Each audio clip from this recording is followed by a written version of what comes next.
Yeah, g'day. Hey everyone. What? It's good to be polite, but anyway. Yeah, righto, so the bit of a catch-up for the week. We stayed over at Thargomindah, or just north of Thargomindah.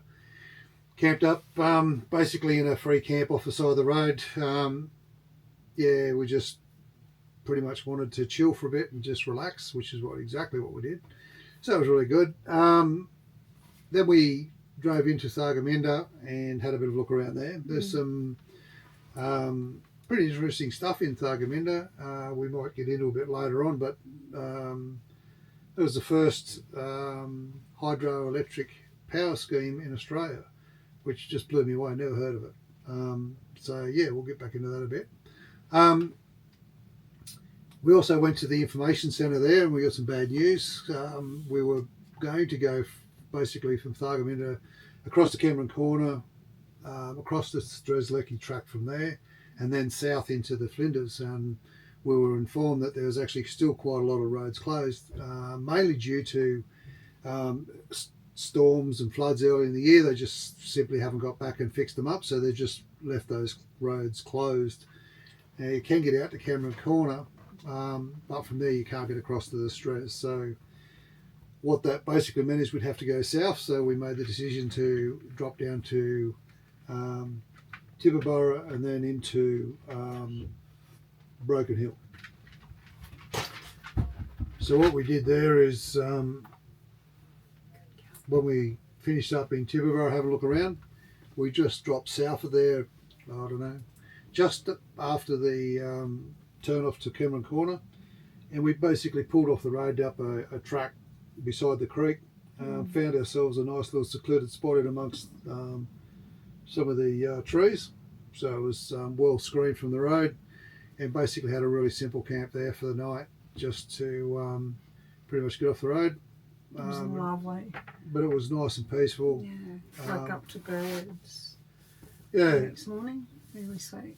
Took Charlie for a bit of a walk around the joint in the morning, so she had a ball running around all over the show. So yeah, that was good. From there we dropped further south to, we did look up the name of that joint. What's the name of it? Malparinga? Yeah, correct. That's it. Yep. Yeah, there. Yeah. So that was really interesting too. So it's another gold mining town that's basically turned into a ghost town after the gold fever wore off. But there's actually quite an amount of effort going in by volunteers to effectively restore chunks of the town. Bit of a work in progress. But look, it's well worth pulling up there. There's a caravan park there if you're looking to get off the road for a bit. We didn't stay there, but it's got reasonable amenities and stuff like that. They don't have water. I think they had power, but they didn't have water. So check them out anyway. They had a couple of cabins as well. Yeah, they've got a bit of stuff there. But yeah, look, when you drive into the joint, it just looks like there's an old fallen down pub there and some other outbuildings that don't really sort of mean too much. So in the old courthouse is the information centre. Do yourself a favour, pull up, there's heaps of room, go in and have a chat in the information centre and get the download on that area and that town. It's really quite interesting. There's a really good mineral display, a lot of old gear that they've rescued from around the place, and they're in sheds and whatnot. The old post office has got a... that's gorgeous. Yeah, they've put a protective roof over it, so they haven't actually rebuilt the roof per se. They've just basically put a big frame up over it and put a roof over it so that it doesn't deteriorate anymore. Really well worth a look to have a look in there. Anyway, go and check out the sites in Malparinga. It's a great little joint. From there we dropped down towards Broken Hill, but instead of going through or down the highway, we actually went in the Sturt Steps Adventure Trail. which basically is a fairly B-grade road down through the stations. So wherever there's a creek line or a floodway, most of it was washed around pretty well. Drivable, but you had to slow right down and just drop down in through it carefully with the van on. Easily capable of handling it. It's just that the point I'm making is you couldn't hit it at 80 k's an hour. You had to slow right down and just drive down through the creeks with a lot of care. So, but it was interesting. There was the usual, fairly changing scenery as we come down through there. So if you're getting bored of the highways and want something a little bit different, you do need a reasonable, capable caravan and a tow vehicle, as far as not knocking it around at all. But well worth a look to drive down through there. So, like I said, just drive down the highways. If you want to pull up or camp in there, you've got to go see the stations that are along the way. So we didn't do that. We waited till we dropped out the bottom. When we got to Broken Hill, we pulled up at the what's the name of it? The Valley. Yeah, the Valley Campground. Yeah. So they've got a caravan park out there and a campground. So they have the sites don't have power or water, so you've got to be fully off grid, but they do have showers, toilets, and a pretty cool little camp kitchen. It's very rustic, but very very well done. Plenty of room. And the amenities were spotless. There wasn't a mark on them. It's basically a corrugated iron and something you'd expect in a Australian outback. So it's very simple, very rustic, but the important thing, it was really, really clean. So not trying to be anything they're not, just gorgeous. Really good. Absolutely gorgeous. Pretty much had a few acre paddock, and it was a case of, go park wherever suits you. If you want a fire, hunt around in the scrub there. You should be able to find some firewood amongst all the scrub on the block. But basically make yourselves at home wherever you want to. And that was $20 a night. And we probably would have stayed there rather than coming into Broken Hill, other than the fact that we wanted to get some washing done, and we knew there was a couple of hot days coming. So I figured if we had to lay up in Broken Hill, that we may as well do with some power and water connected. So hence why we're here now. Yep. So anyway, we've come into the effectively the racecourse showground. Yeah. What do they call it here? Exhibition centre? No, it's not the exhibition centre at all. That's ridiculous. Anyway. Oh. Well, if you know, why did you ask me? Well, just know it's not. Okay. It's not called. It's not called the Eiffel Tower. It's not Gold Gate Bridge here. There's a lot of things it's not, but I don't know what it is. There you go. Something you don't know. I didn't say I didn't know. I just got it recorded. Anyway, look for the race course and the golf club. Yeah. And we're camped up there. Golf club. Yeah, there's a golf club just across the road. Oh, okay. Yeah. Really, really, really good facilities. We're paying $40 a night, which is high for like a showground accommodation, but really good sites, plenty of room. Yep. Excellent amenities. Big site, power and water attached, and the showers are to die for. And if you're really lucky and you get the race course side, you'll get to wake up every single morning at 5 o'clock to the horses getting run around the track. Yeah. Yeah. So if you're into ponies. With a car. So it's lovely. Anyway, so that's where we're up to at the moment. You're right. Dog's making herself welcome for you, don't? She's completely laid down. Sit up. So what we're doing here, when we pulled up at, wasn't Thargomindah, was it?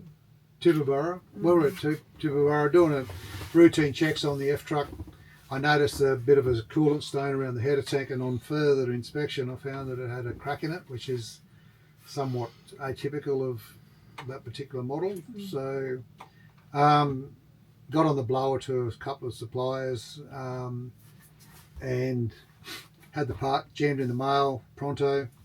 So we got it sent to the Broken Hill Post Office. Given it was Thursday when we ordered it, we would have had it. Obviously wasn't going to make it Friday unless we paid ridiculous amounts for freight. So you got the weekend, and then being a public holiday Monday, so we won't see it till Tuesday at the earliest. But the part was easy to resource. It's on its way. When it lands here, we'll put it in. So that's given us time to do a few things. We've been playing silly buggers around here, checking out all the local sites, taking plenty of photos and whatnot. If you want to check out our Facebook and Instagram pages, there's heaps of photos and stuff on there, but we'll put up some video later. Chris will give some summary type stuff, bit of footage there for you. So fair bit of fun there, and I've also taken the opportunity to just go over a few bits and pieces on the van. There was some minor damage to some of the plumbing underneath from the rocks and whatnot, so I've put some more rubber shielding around that sort of stuff so it protects it. Obviously repaired it in the first place. A few little bits and pieces, nothing of any great drama. We're just taking the opportunity to look over everything. Check the security of all the plumbing underneath the vehicle, under the van, and just generally having a good look over the gear so that if we do have dramas, we can spot it before it happens. Part should turn up on tomorrow or Wednesday at the latest, but we'll get that fitted up, and then we'll be leaving here Wednesday. Plan from there is to head across to somewhere like Yunta, and then potentially go north up into the Flinders, something along those lines. Loose plan. We are being fairly flexible with what we're doing. So that's pretty much where we're up to at the moment. That's the next little while. Anyway, there we go. What else we got done? So I guess just on incidents. So as Greg said, we're waiting on a part at the moment for the F-truck. So just in relation to our costs for the week, so our costs have been fairly significant this week. We've done about $1,500, which is well above where we were wanting to be on a weekly basis, and we're still we're going to have a watch it over the next month or so and see where it averages out. But repairs and maintenance were 30% of our overall weekly costs. So yeah, I mean it all adds up. It was about $300 to get your part and get it all sent here and everything else. Yeah. So even like we spent how long? We were at home 5 months getting everything ready to leave, and I guess it just goes to show that you can do everything. You can do everything, and still 2 weeks in, we've had a couple of incidents where we've had to stop for. Yeah, we're not going to change the head of tank maintenance. if it's not cracked. Yeah, 100%. But that's what I'm saying. You get on the road for a few days and it's just decided to crack. So yeah, and so and same with the so you spent a lot of time doing all the plumbing and that underneath the van before we left. And first time we hit a vigorous bit of road, we smashed a hole in it. So we've just had to go and buy a heap of plumbing stuff as well. So. I suppose that's one of the things that we missed out on is that time just to fuss around and do all the shielding and stuff underneath. So everything was in good repair, but didn't have the time to do the extra bits and pieces I needed to do to handle those rough roads, and paid the price of that with a minor damage underneath. But I mean, it's easy enough to fix, so that's been done, and I have built the shielding I should have done in the first place. But just ran out of time at the end of the day because you can only do so much, and got to the point where we just need to get on the road. Better to be done than perfect, so we're out there busting some miles, and as I said, for the last few days I've been crawling around under the van and doing some of that stuff that I just ran out of time with. So yeah, it's all good. So no other incidents really with that? No.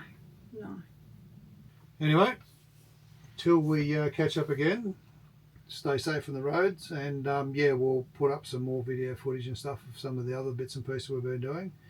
And as I said before, follow us on Facebook or Insta. So we've got Where You Been for Facebook, Where Ya Been, as in YA, and then Bean is BEAN, and then For Instagram, it's the same again, but at the end it's AUS. So it's Where You Been Oz, and then obviously we've got our YouTube channel. So stick with us. It'd be great if you like and subscribe. It helps us out heaps with what we need to be doing. Plus, if you have anything that you want checked out, spare us a comments. We do check them. Get in there and have a bit of a look, and if we can help out with information or go check something out for you, more than happy to. So anyhow, guys, take it easy. Have a Stay good safe. week. See you later.